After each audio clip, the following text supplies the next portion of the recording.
Hey guys, welcome back. Today we have Esther with us and she'll be talking to us about prospects of working at the third country national after studying in Cyprus.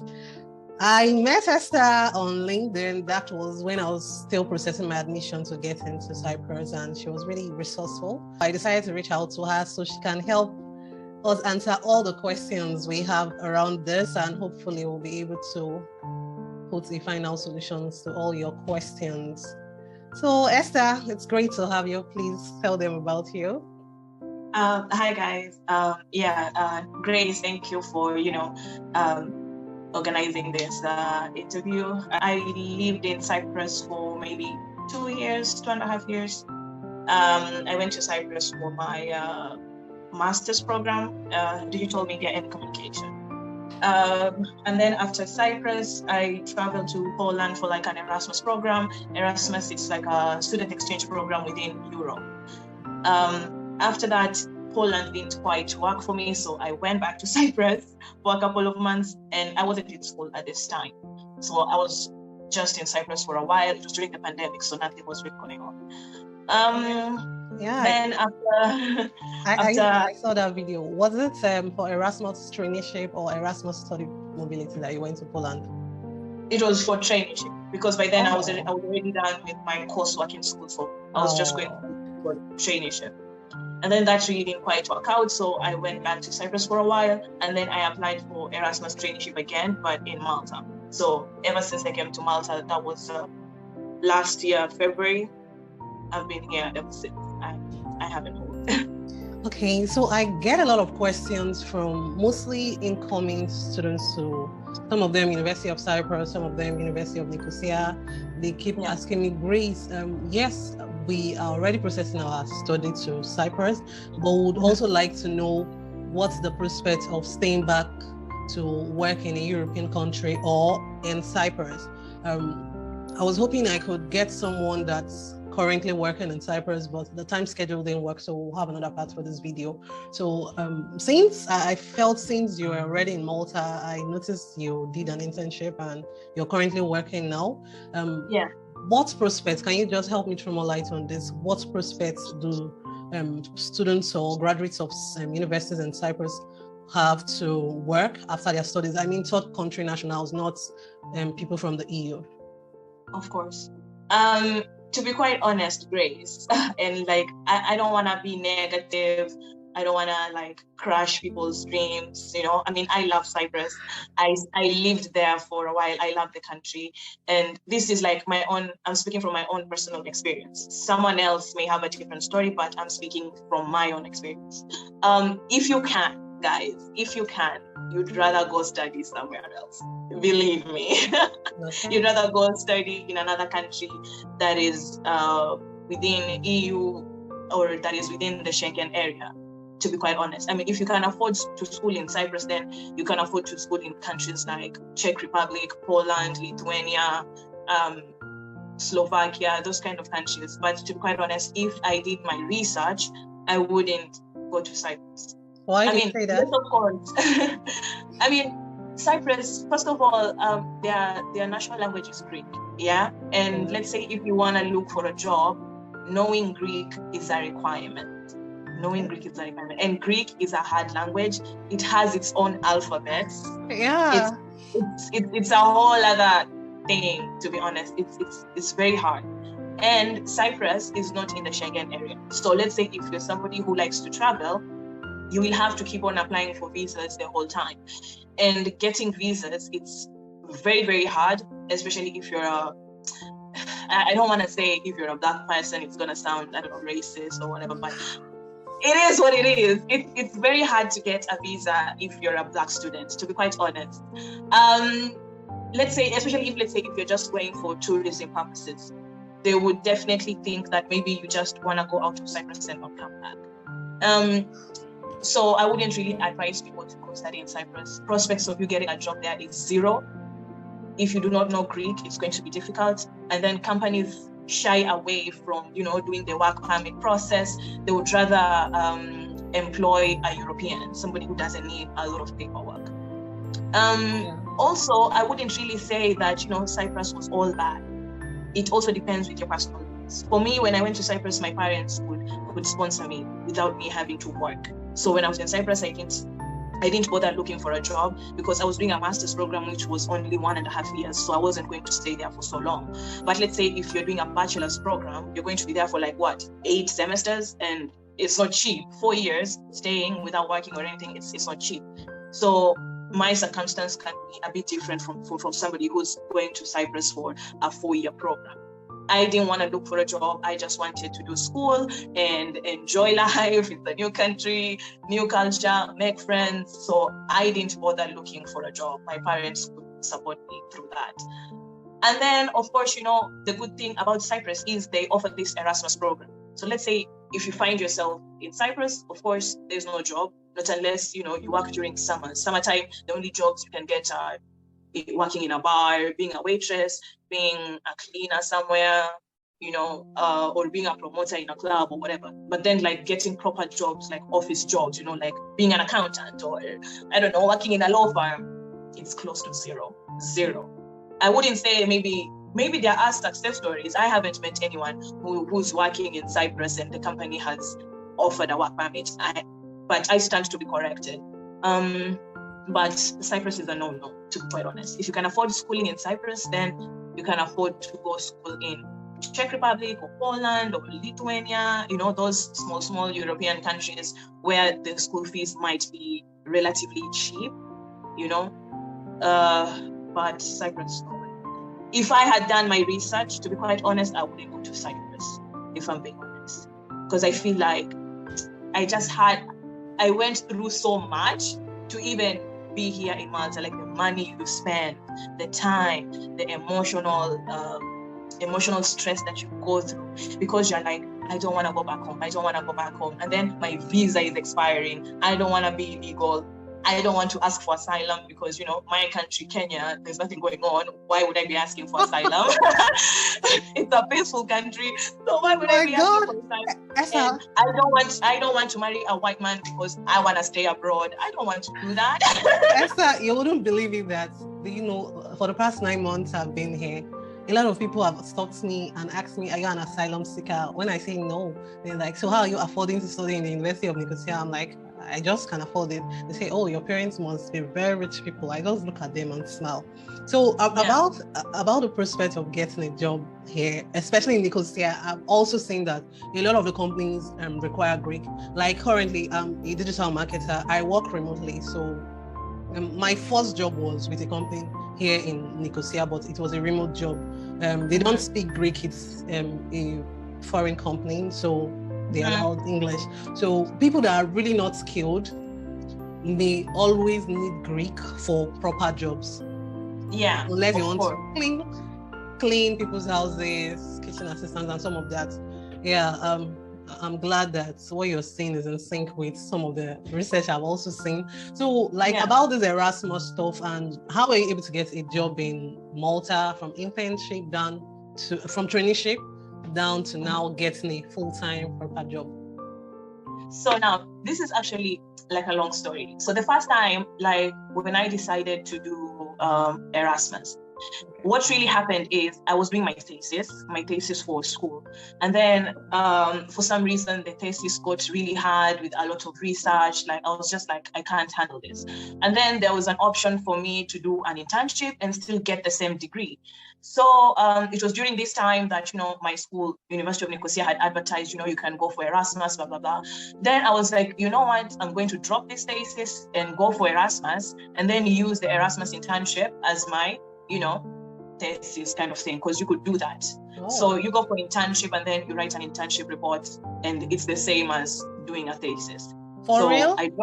Yeah. You mean for master's student?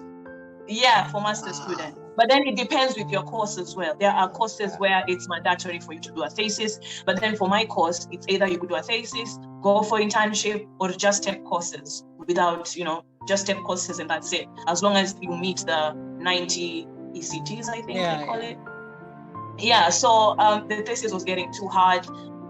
So I dropped it. When I dropped it, I applied for Erasmus, and then I went to Poland. Actually, I had the opportunity to either go to Poland, Italy, or Czech Republic. But then for some reason, I just felt like going to Poland. Getting the visa was very easy. I mean, if you have the backing of a school, it's easy to get a visa because Erasmus pays you, so they can see you're going to be getting money. Of course, you have accommodation. You have to book accommodation. You need travel insurance. So it was very easy for me to get the visa. In 1 week, I got the Polish visa. So I got to Poland. I was supposed to be there for 6 months, but then I only stayed there for 4 months. And 2 of those months, we were on lockdown. And then one thing I realized in Poland is that also if you're not bilingual, like if you don't know any other European language, it's hard for you to get a job, especially in Krakow. That's the city where I was. So most jobs would require you to know English and another language. So we were in lockdown, no company was hiring. And I was like, even if the company is hiring, the prospects of me getting a job in Poland is 0. I do not know any other European language, and I'm not planning to start learning a new language right now. Like, I was like, no. I don't want to do that. So I called the ambassador of Cyprus in Poland. So I call him, I tell him like, for me, I want to be repatriated back to Cyprus. I'm a student in Cyprus. I want to go back. So they were like, okay, you can register on this website. There was a website about Cyprus people abroad, something like that. Cyprus citizens or residents abroad. You can register and then you get information about repatriation flights. So on a Wednesday, I get an email that there's a repatriation flight on Saturday. And this is Wednesday. There's a repatriation flight on Saturday, and the flight is from Frankfurt. And so I had to take a bus from Krakow to Frankfurt and then take the flight from Frankfurt back to Cyprus. The bus ride was around 14 hours, 12 hours. And it was during the pandemic. My parents were like, please, Esther, don't take the bus. It's a long journey. There is COVID, blah, blah, blah.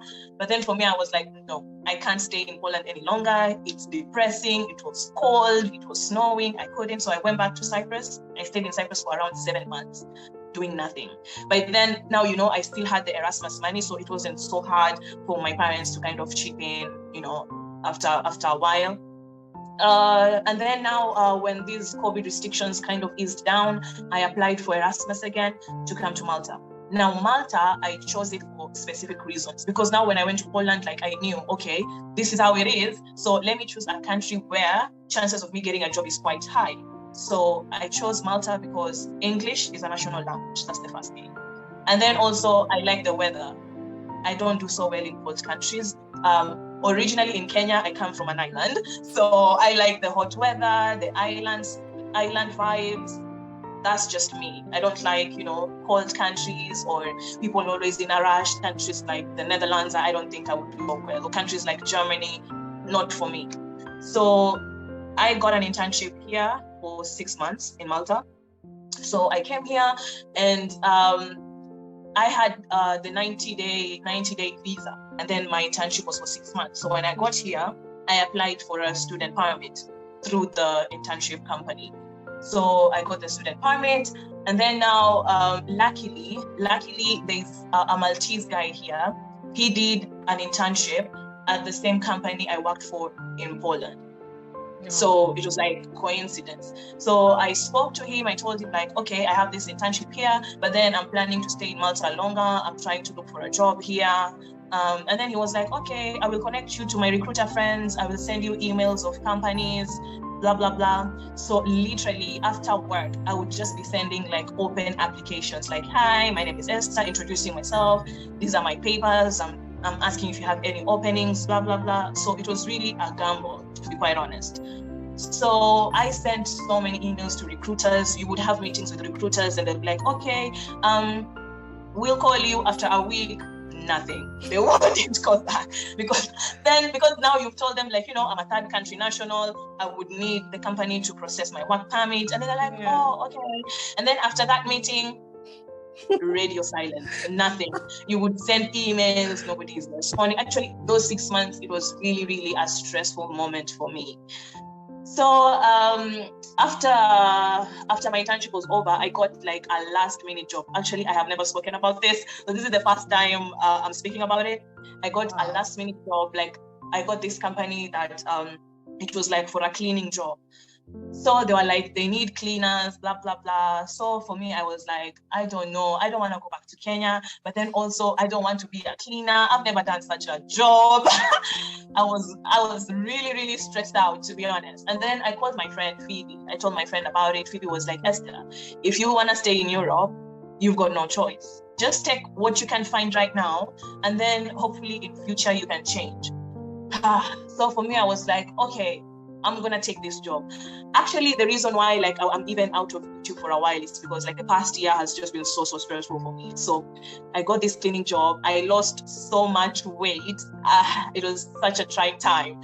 So every day waking up, I'm supposed to be at work by 7. So the job was from 7 to around 4 p.m. And then you just have a 30-minute lunch. So I was like, you know what? I'm just going to clean for 2 to 3 months and then I'm going to get a job. I cleaned for 7 months, Grace. 7 months.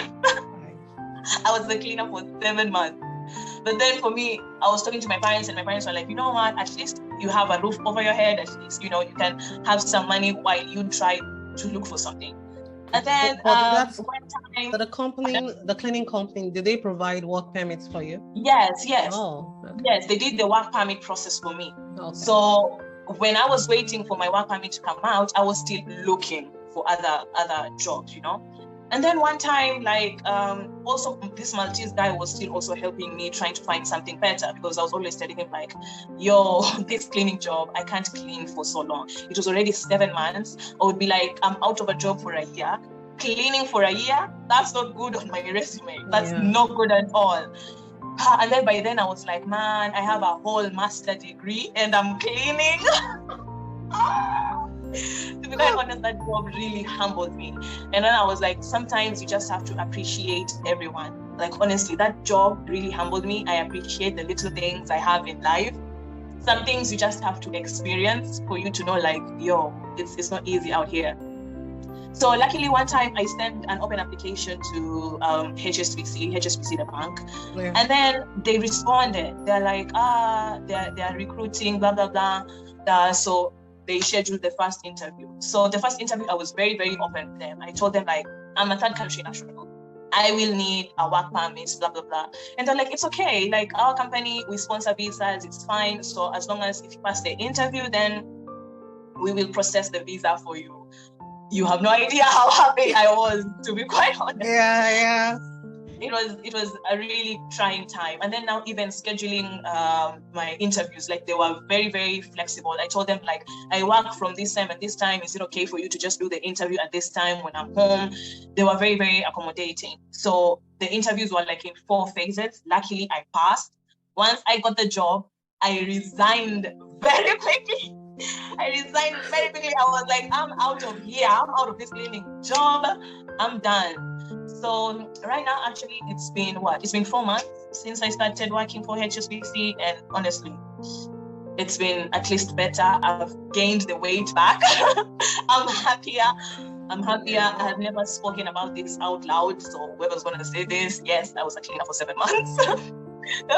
It was really, really a trying moment. So I feel like sometimes things take time.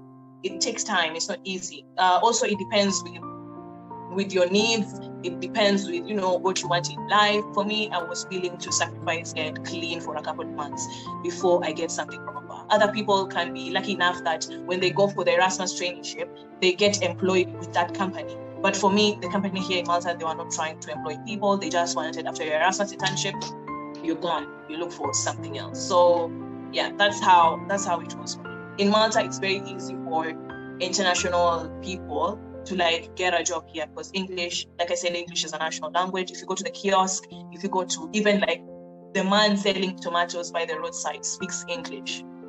So it's very easy to get by here. And like in Cyprus, where most jobs, they require you to speak Greek, not unless it's an international company, So yeah, that's how it was. Just know sometimes things don't come easy. Sometimes you just have to do shitty jobs to eventually get something proper, or you may be lucky enough that the company you go for Erasmus with employs. Because I've had friends who went to Italy for Erasmus and they ended up getting employed and they're still there. So it depends with your luck, to be quite honest. But if you can, please don't go to Cyprus. Don't go. For students that are already here now, people like me, like I'm already in Cyprus, I'm already studying, even though I have something I'm doing remotely. Yeah. For students already here and they are hoping not to go back to their third world country, what would you advise them? Like, they are still studying, they've not gone for the traineeship option, they would like to stay back in Europe, even if it's not Cyprus. What would you advise them to do? I mean, make use of the Erasmus program. Take advantage of the Erasmus program because they pay you to go work somewhere else. Literally, they pay you. So let's say, depending on the country you're going to, if let's say when I went to Poland, they gave us, was it 620 euros per month or was it 670? Around that price per month. But then they don't give you all that money at once. They give you 40% and then 40% after like 50 days. And then they'll give you 20% of the money once you finish the traineeship. So if you can, please use the Erasmus program, because you don't have to be European for you to benefit from the Erasmus program. As international students, we pay a lot of money. So make use of the Erasmus program because it's like you're getting your school fees back, technically. Is it up to, like, I found out I have applied for the Erasmus traineeship. I've gotten it, but I have to finish my studies. So, like, I know that the highest is 600 euros. So if it's the highest is 720. The current list, like Malta, Germany. No, it's 600, the highest from the list I used in applying. Really? Then they've reduced the price. During my time, if you come to countries like Malta, Germany, Austria, those expensive countries, Netherlands, you would get paid 720, if I'm not wrong. So anyway, for me, I finished school in 2018, when I started, 2020. So, and now it's 2022. So there must have been changes. So I think maybe they reduced the Erasmus money, maybe because of the pandemic, I don't know. But yeah, when I came to Malta, they would give us 720 per month.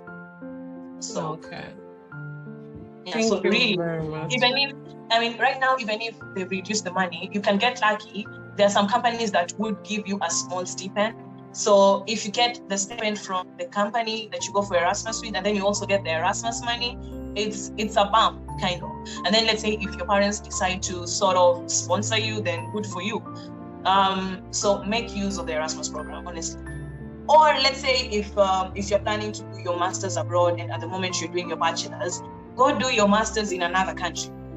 Go do your master's in I don't know, Germany or another country apart from Cyprus. Don't stay all your life in Cyprus. But you can even transfer schools. I know a friend, I won't mention names, but I know a friend of mine who is currently in Austria.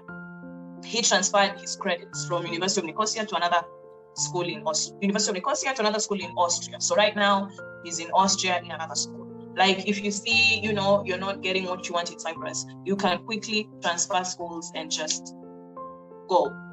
But if you feel like it's gonna be such a hassle, you're gonna end up, you're done with school, and then you're like, okay, what next? I don't have a plan, blah blah blah. So just start thinking now.